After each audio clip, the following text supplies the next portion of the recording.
Let's say you have a piece of chicken that's been lying on the countertop unrefrigerated for a few days. That chicken will start to spoil, and as it spoils, some bacteria will start to grow on it. Now this could be many different types of bacteria, but the one that I want to focus on in this video is called Staphylococcus aureus. This bacteria is responsible for causing a type of food poisoning known as staphylococcal enteritis. If you've ever had food poisoning, you'll know that the many symptoms include things like diarrhea, vomiting and nausea, dehydration, and a fever. Let's say you eat this piece of chicken and it enters your gastrointestinal tract. So besides your mouth and esophagus, the first thing it'll enter is your stomach. The stomach contains a very acidic environment. This can be pretty useful because it can be used to aid in the digestion of proteins, and it can also be used to kill off nasty pathogens. This acidic environment is actually pretty extreme, so a lot of bacteria can't survive in it. The Staphylococcus aureus bacteria is no different. So maybe you eat some of that chicken, right, and then that bacteria ends up in your stomach. That bacteria may start to die off, but it's actually pretty sneaky. It'll actually start to release these chemicals called enterotoxins. These enterotoxins can survive the acidic environment. So even if the bacteria starts to die off, the enterotoxins will still be around. They can then make their way into the small intestine. So we have kind of a lot going on here. So let's actually focus on a small portion of the small intestine in this little box. On the left we have the wall of the small intestine. And this space over here is really just the lumen. And the lumen is just the interior space of the small intestine where the food and the water will pass through. Here across this green layer you have those epithelial cells. And these will be responsible for digesting and absorbing the food and water that goes through. Now the enterotoxin actually enters the small intestine. And when it enters the small intestine, this is when you start to see a lot of the symptoms. So the one thing to keep in mind is that this enterotoxin is also referred to as a superantigen. An antigen is something that the immune system may recognize as characteristic of some kind of foreign particle or foreign pathogen. Maybe you have a T cell over here. When it encounters that antigen, it will start to release these chemicals called cytokines.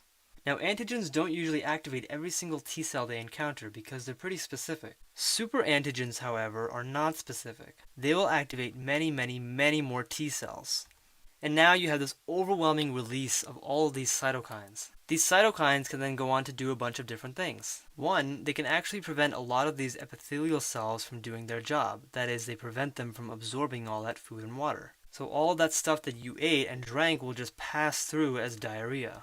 They can also trigger some of the vomiting centers in your brain to force you to vomit that stuff out. And because all this water isn't being absorbed into your system due to the vomiting and diarrhea, you're going to experience some dehydration as well. So this is how a lot of those symptoms can arise just because you have only the enterotoxin. Note that the bacteria isn't even in the small intestine. So let's say you're experiencing all these symptoms, right? You may go to the doctor to confirm what pathogen exactly is causing these symptoms to occur. So when you go to the doctor, they're actually going to collect some stool samples. That stool sample will then be sent off to a lab where they'll evaluate its contents. So remember, you may not actually have the bacteria in your system because that bacteria died in your stomach. What they may look for instead are the enterotoxins. So maybe they find these enterotoxins in your stool, then there's a pretty good chance that you have staphylococcal enteritis.